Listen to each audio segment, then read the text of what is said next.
This smoking can is great for keeping mosquitoes away. It's a cheap and effective way to deal with these insects. Here's how to get rid of mosquitoes for good. You don't need to buy expensive repellents. You can keep them away without spending a single cent.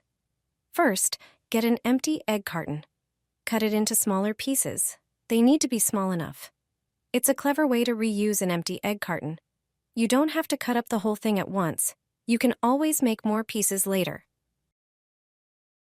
Next, take an empty drink can. Cut off the bottom like you see in the video. You can use a utility knife for this. In the cut-off bottom, make a few holes with a nail. Just a few are enough.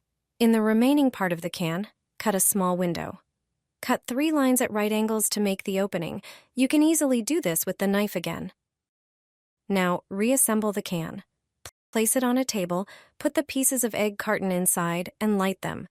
When they start to smoke, close the can. The smoke from the burning cardboard pieces repels mosquitoes. This little stove is easy to make and works really well. Mosquitoes won't come near. They hate that kind of smoke. It's an effective way to keep them away without spending anything.